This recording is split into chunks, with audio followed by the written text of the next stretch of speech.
19장에 가니까 뭐라고 말했죠? 성도들의 무엇이다? 의로운 행실이다 라고 말했어요. 자, 의로운 행실은 누가복음 1장 17절에 의로운 지혜를 누가 먼저 깨닫는다고 그랬어요? 엘리야가 의로운 지혜를 가장 먼저 깨닫게 되면서 그것을 하나님의 자녀들에게 가르쳐준다라고 말하고 있는데, 이 의로운 행실, 의로운 옷을 입지 않게 되면 그 사람은 예복을 입지 않고 있다는 뜻이기 때문에 바깥 어두운데 내어 던진다. 수족을 결박한다 라고 말했는데, 이 수족을 결박하는 게 누구라는 거예요? 요셉이 결박한다 라고 하는 뜻인데, 이 요셉은 사실상 엘리야를 말하고 있어요. 그래서 엘리야가 이제 통치를 하는데 애굽 땅을 통치한다. 애굽은 뭐죠? 이 죄악 세상을 말하는 것인데, 계시록 5장 10절에도 보면 하나님의 자녀들이 이 세상을 통치한다. 그리고 백마 군대가 예루살렘 성을 포위하는 것을 보게 되면은 이라고 말했어요. 그러면 너희가 도망가라 라고 하는 그 말씀은, 이 예루살렘은 주님께서 뭐라고 말했죠?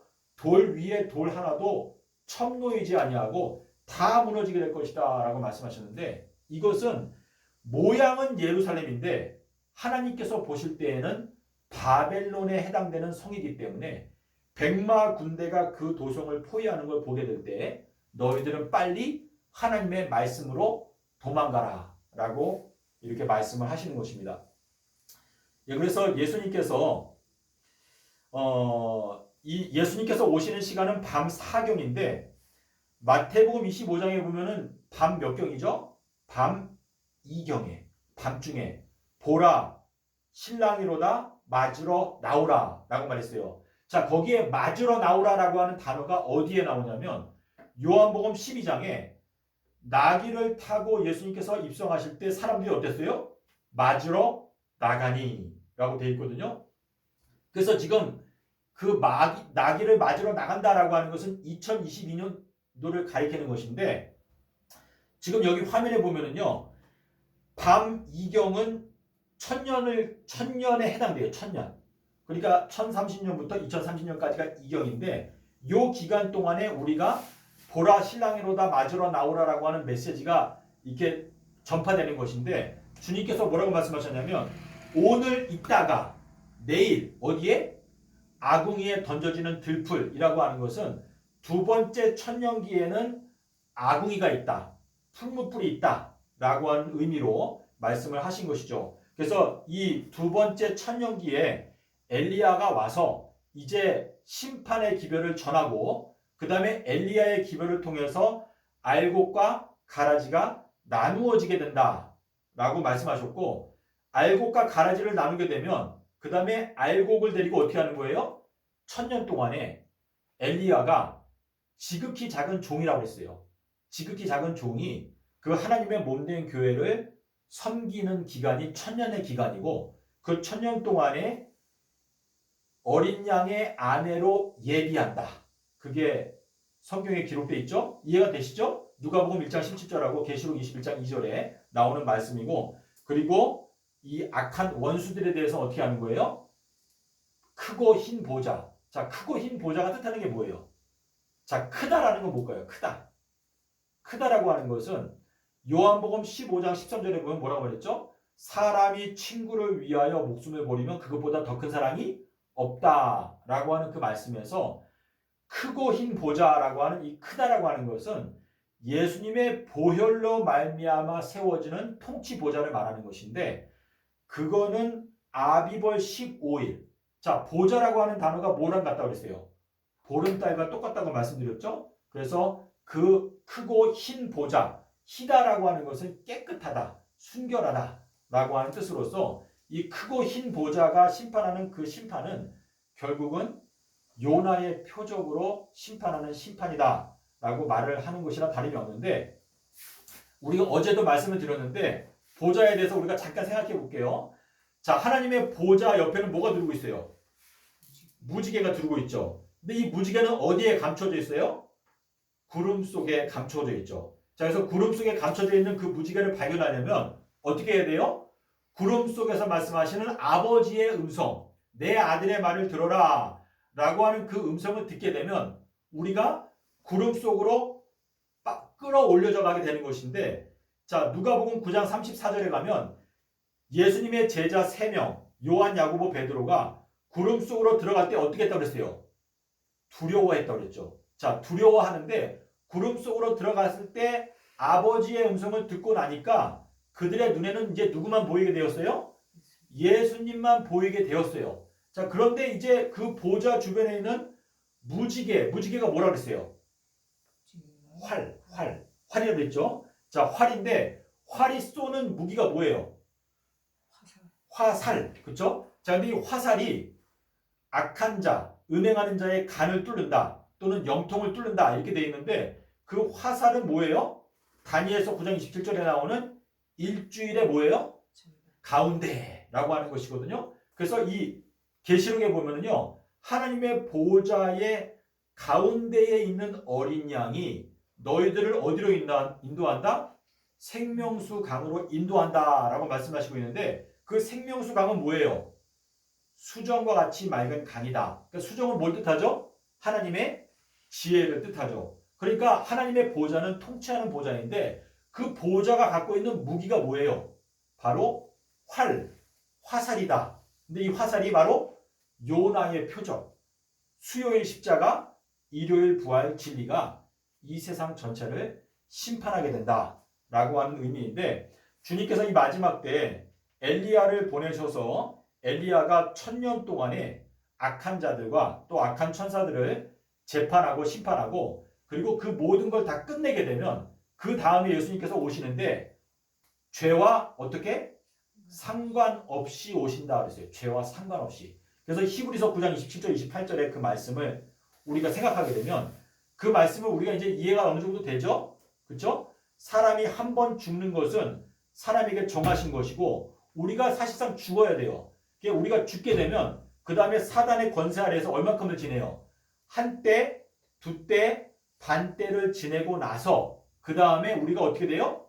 부활하게 되는 것이 첫 번째 부활인데, 예수님께서도 역시 3000년의 세월 동안에 주님께서 금식하신다. 자, 금식한다는 게 무슨 뜻이에요?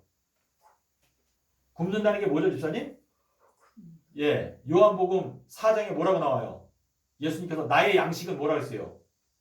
나를 보내신 이의 뜻을 행하고 이루는 것이다 라고 말했는데, 자, 유대인들은 일주일에 몇 번 금식했죠? 일주일에 2번. 예. 그러니까 자기 막 자랑하는 사람들이 나는 일주일에 2번 금식한다 라고 이렇게 자랑했잖아요. 그 말씀의 뜻이 뭘까요?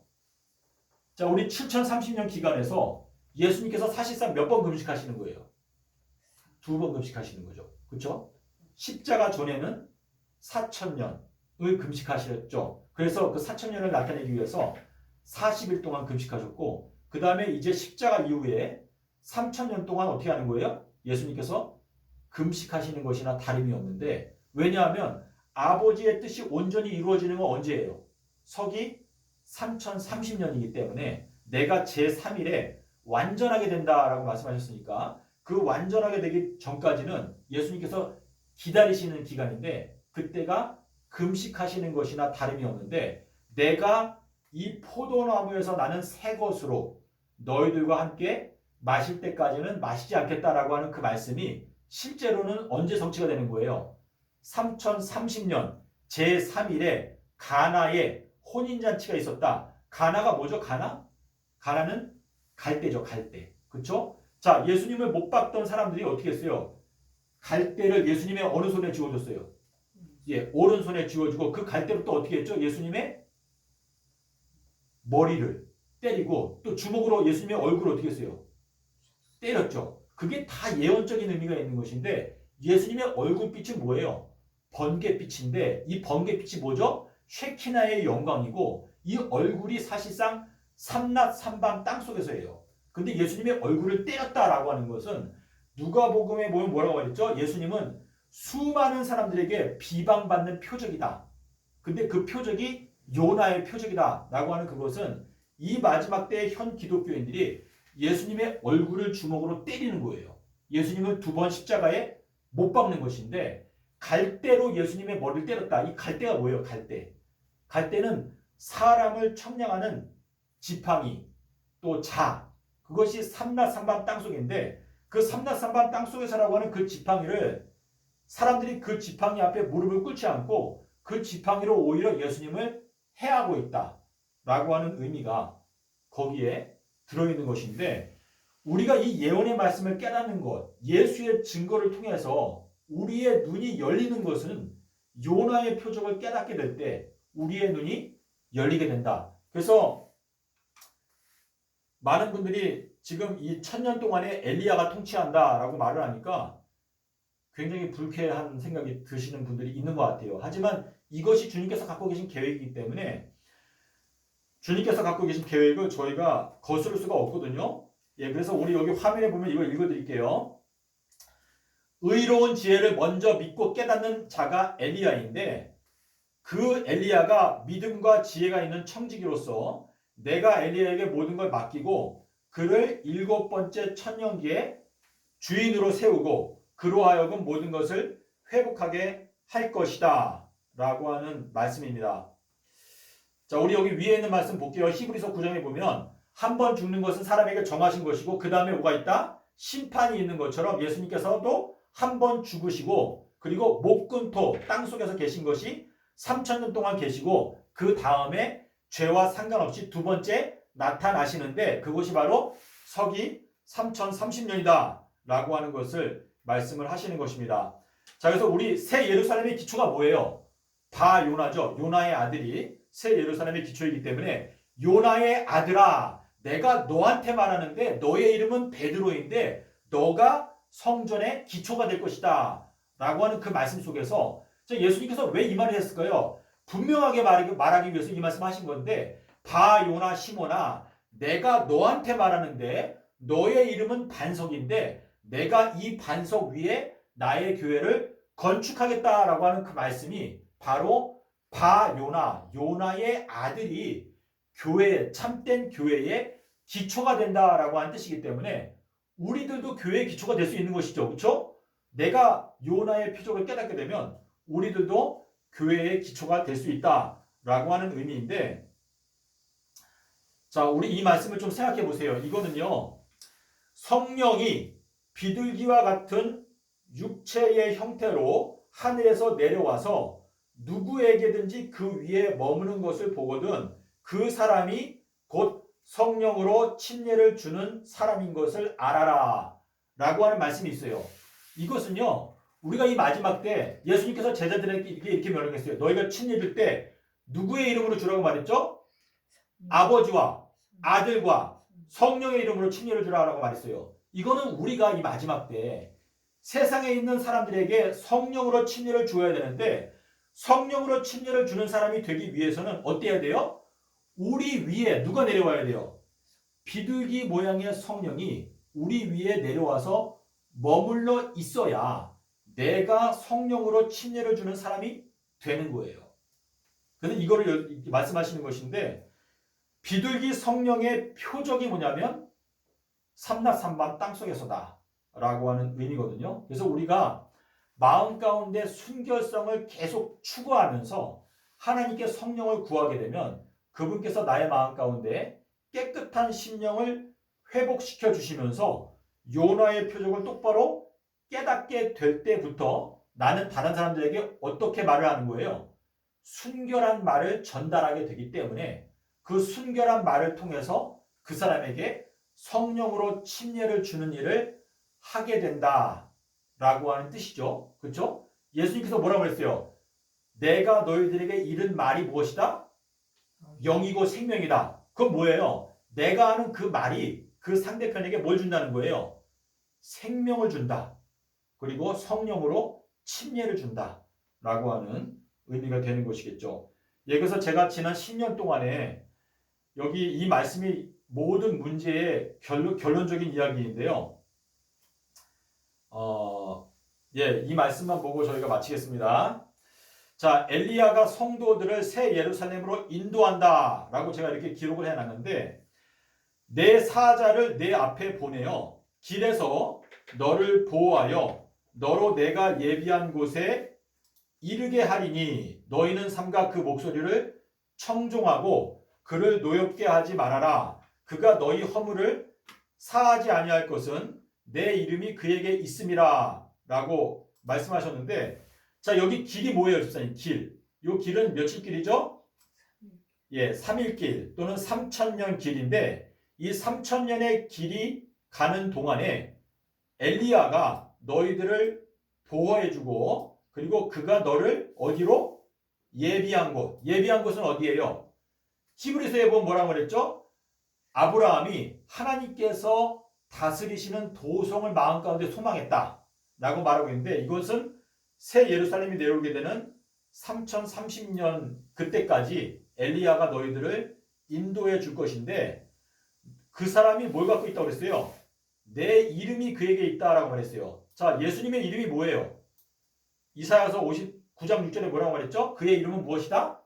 모략이다 또는 기적이다, 영존하시는 아버지다, 평강의 왕이다. 자, 이건 뭐예요? 엘리야가 예수님의 이름에 대해서 깨닫게 된 거죠. 그렇죠? 예수님의 이름은 모략은 뭐라 그랬어요? 척추뼈, 예언에 대해서 깨닫게 된 것이고, 또 기적이다. 기적은 뭐예요? 요나의 표적을 깨닫게 되었다라고 하는 의미인데, 이걸 출애굽기 5장 3절에 보면 우리가 광야로 3일길을 가서 여호와께 제사를 드리겠습니다 라고 말했는데, 시편 103편에 보면 하나님께서 모세에게 길을 알려주셨다. 그 길은 3,000년 길이다 라고 하는 뜻이죠. 자, 우리 애국가에 보면 뭐가 나와요? 우리나라 애국가 좋아요, 싫어요? 우리나라 애국가는 전 세계의 애국가랑 비교해 봤을 때 하느님이 보호하사. 자, 근데 하느님이 보호하시는 이 나라가 멸리예요, 멸리. 전부 멸리죠? 삼천리. 삼천리 강산이라고 하죠.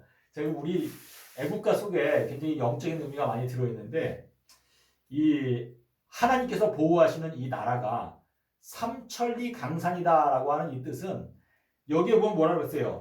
엘리야가 너희들을 길에서 어떻게 한다? 보호한다. 자, 보호해가지고 어떻게 하겠다?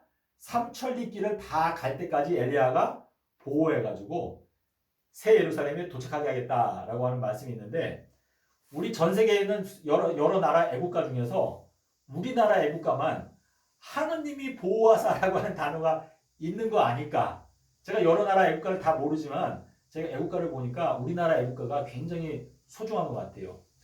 자, 그래서 이 엘리야는 성도들을 1000년 동안에 섬기게 되는 지극히 작은 종이 될 것이다 라고 이렇게 말씀하셨는데, 야고보서 3장 1절에 보면 이렇게 말했어요. 너희들이 많이 선생이 되지 말라. 왜냐하면 선생이 되게 되면 더 큰 심판을 받게 된다라고 이렇게 말씀하셨기 때문에, 엘리야가 하나님의 뜻을 정말 두려운 마음으로 받들고 이 일을 추진하지 않게 되면 하나님께서 엘리야에 대해서 크게 책망하실 것이다 라고 하는 말씀이 여기에 들어있는 것이죠.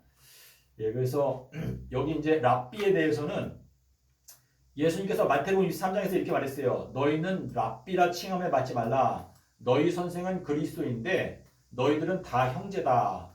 무화과 나무를 저주하시는 2023년도에 하시는 말씀이다. 제가 이렇게 기록해놨는데, 이 마태복음 23장은요, 무화과 나무를 저주하신 그 날부터 하신 말씀이에요. 요거를 우리가 읽어보면 알 수가 있거든요. 그래서 2023년도가 되었을 때에 예수님께서 하시는 말씀이 뭐냐면, 여기 그리스도라고 하는 것은 기름 부음을 받은 자라고 하는 뜻인데, 이거는 물론 예수 그리스도를 말하는 거예요. 왜냐하면 마가복음 4장 34절에 보면 예수님께서 모든 것을 다 해석하신다고 했어요. 근데 이 예수님께서 해석하시는 이 모든 해석을 성령 보혜사가 와서 우리에게 다 가르쳐 준다고 했어요. 그건 뭐냐면 성령 보혜사는 모든 걸 다 가르치는데 엘리야는 모든 걸 회복한다라고 말했기 때문에 성령 보혜사가 엘리야에게 그 기름을 부어주시고 엘리야가 모든 걸 다 회복한다라고 말했기 때문에 엘리야는 성령 보혜사의 기름을 부음을 받는 자가 되는 거예요.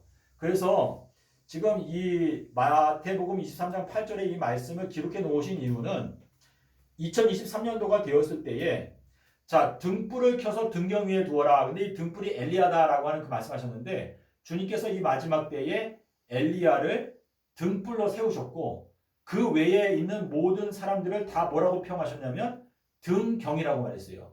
이건 무슨 뜻인가 하면 엘리야가 전파하는 기별이 근데 엘리야도 사람이기 때문에 엘리야도 실수를 하는 것 같아요. 예, 근데 엘리야가 전파하는 그 기별을 너희가 등경 위에 둔다라고 하는 것은 엘리야가 전파하는 기별이 뭐예요? 고든 지팡이 기별이기 때문에 그 고든 지팡이를 갖고 가야 알곡과 가라지가 나누어지고 그리고 잃어버린 은전을 찾을 수 있다. 자, 잃어버린 은전은 뭐와 같아요? 잃어버린 양 한 마리. 그렇죠? 그래서 잃어버린 양 한 마리를 찾아낼 수 있는 정말 도깨비 방망이 같은 이 말이 좀 정확하진 않은데 이 온 세상에 잃어버린 은전들이 요소 곳곳에 숨어 있는데 그 은전을 기가 막히게 찾아내는 자석과 같은 도구가 바로 지팡이이다. 그래서 그 지팡이의 기별을 갖고 가게 되면 하나님께서 그분의 놀라우신 지혜로 알곡과 가라지를 명확하게 갈라내신다라고 하는 뜻인데 우리 인간은 외모를 보기 때문에 내가 봤을 때 야, 저 목사님은 진짜 영감이 높으시고 너무나 훌륭하신 목사님 같다 라고 하는 생각이 들더라도 너희가 이 지팡이를 딱 갖다 대서 그 지팡이의 기별을 받아들이게 되면 알곡이고 그렇지 않으면 가라지다 라고 말씀하시는 것이 예수님의 심판의 방법이다 라고 하는 것을 말씀하시는 것이거든요. 자, 그리고 요한복음 6장 27절에 가면 이 양식, 이건 뭐예요? 썩지 아니하는 양식은 인자가 너희에게 줄 것인데 인자는 아버지 하나님의 인치신 자다라고 말씀하시고 있고 자, 요한복음 3장 13절 이거 집사님 보이세요? 하늘에 있는 자, 곧 하늘에서 내려오는 자, 곧 인자 외에는 하늘에 올라간 자가 없느니라. 자, 요거는 제가 원어를 그대로 번역한 건데 우리 한글에는 이렇게 번역이 안 돼 있어요. 그래서 하늘에 있는 자, 그리고 그 하늘에서 내려오고 있는 자, 곧 인자 외에는 하늘에 올라간 자가 없느니라 라고 말씀하셨는데 이 요한복음 3장도 2023년도를 말하는 거예요. 근데 이거는 성령께서 인도하시면 이 말씀을 깨닫게 되실 거예요, 여러분께서. 자, 그리고 인자도 들려야 하리니라고 하는 말씀도 역시 누가복음 16장 15절 16절과 비교해서 살펴보시게 되면 이해하실 수가 있어요. 주님께서 우리에게 하신 모든 말씀들을요, 성령의 도우심으로 우리가 깨닫게 되면 좀 더 우리가 이걸 좌로나 우로나 치우치지 아니하면서 깨닫게 될 수가 있는데 예수님께서 하나님의 아들이라고 말하니까 사람들이 예수님을 어떻게 생각했어요? 참남대다 라고 말했는데 예수님께서 뭐라고 말했죠? 내가 너희들을 뭐라고 말했다? 신들의 신이라고 말했다. 그 말씀하셨는데 사실 우리의 마음 가운데 예수께서 거하시게 되면 우리는 뭐가 되는 거예요? 예수님의 집이 되는 것이죠. 집. 예수님의 거처가 되는 것이기 때문에 우리가 신적인 존재로 부름을 받는 거예요. 예, 그래서 우리들이 피조물이라는 것은 절대로 변할 수가 없죠.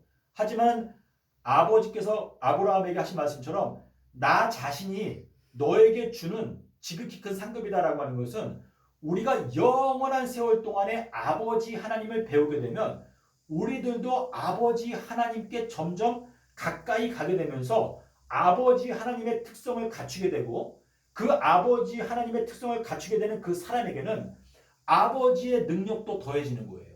그래서 아버지께서 우리들을 부르시는 게 내가 너희들에게 줄 수 있는 지극히 큰 상급이다 라고 하는 그 말씀이 사실상 우리가 영원토록 그 말씀을 인해서 하나님을 찬송하면서 아버지 하나님은 제한이 없으시고 그분은 이 온 우주 만물 영적인 세계와 육적인 모든 세계에 기초를 놓으신 분이다 라는 것을 생각하게 되면서 자, 창조라고 하는 거는요 제한이 없죠. 그렇죠? 여기서 하나님 아버지께서 우리들을 그분께로 영원토록 이끄실 것이다. 근데 예수님께서 뭐라고 그랬죠? 내가 십자가에 죽고 올라가게 되면 내가 너희들을 다 나에게로 이끌겠다. 그러니까 예수님이요 가장 존경을 받으실 분이 예수님이시다 라는 것을 저희가 이해할 수가 있겠습니다. 예, 오늘 저희가 말씀을 어느 정도 나눴는데 시간이 많이 지났으니까 오늘 여기까지 하는데 집사님 뭐 말씀하실 거 있으신가요? 제가 좀 하여튼 저는 그냥 성령의 인도하심을 따라서 말을 하려고 노력을 했는데 제가 지금 하나님 아버지의 계획을 여러 차례 말씀을 드리고 있는데 충성되고 지혜로운 종이라고 하는 그 번역은 좀 잘못된 거예요. 거기에는 뭐라고 되어 있냐면 믿음과 지혜를 갖고 있는 청지기에게 그게 엘리야를 말하는 것인데 그거는 누가복음 1장 17절과 짜게 되거든요. 그래서 엘리야에게 내가 모든 것을 맡기고 그리고 7번째 천년기 기간 동안에 엘리야가 모든 것을 다 회복하고 나서 그 다음에 내가 새 예루살렘과 함께 이 지구에 내려오겠다라고 하시는 것이 예수님의 계획입니다. 예, 이것을 마음 가운데 꼭 기억하시고 이것을 믿게 되면 될수록 우리가 이 마지막 때 어떻게 행동하는 것이 하나님의 뜻인지가 더 분명하게 드러나게 되어 있어요. 과거에 노아 홍수 때 누구를 세웠어요? 노아를 세웠죠. 노아. 자, 노아는 당대에 어떻다고 했어요? 의인이었다. 의로운 사람이었다라고 말했는데 이 의라고 하는 건 뭐예요? 너희들은 먼저 그의 나라와 그의 의를 구하라. 이게 뭐죠? 너희들은 먼저 3030년에 완성되는 하나님의 나라와 그리고 예수님의 의가 들어있는 삼낮삼방 땅속에서를 구하라 라고 하는 의미가 거기에 들어있는 것인데 자, 방주가 몇 층이었어요? 3층이었죠. 이 3층도 역시 3000년을 의미하는 것이 거기에 들어있다라고 이렇게 볼 수가 있는데 그 노아 방주가 3층으로 되어 있다라고 하는 것은 우리가 완전히 구원받기 위해서 너희가 나그네로 지낼 동안에 두려운 마음으로 지내라 라고 하는 말씀은 우리가 언제까지 나그네가 되는 거예요? 사실상 3030년이 될 때까지는 우리는 나그네로 지내는 것인데 주님께서 우리들을 특별히 선택해서 기드온의 300명처럼 딱 선택을 해가지고 양육하는 기간이 1000년 동안에 양육을 하는데 그 기간 동안에 주님께서 엘리야에게 그 임무를 맡기시겠다라고 하는 것이 예수님의 분명한 계획입니다. 그래서 이 계획을 생각하시고 우리가 이 마지막 때 기드온의 300명이 되느냐 아니면 돌아갔던 31,700명이 되느냐 이것이 이제 우리의 선택인데 우리가 기드온의 300명이 되기 위해서는 엘리야 때로부터는 천국은 침노를 당하는데 침노하는 자는 빼앗게 된다라고 하는 말씀처럼 주님께서 우리에게 주시는 계명은 뭐예요? 딱 한 가지. 가장 큰 계명은 뭐죠? 우리의 정성을 다해서 하나님을 섬겨라. 우리는 각 개인이 다 능력의 차이가 있어요.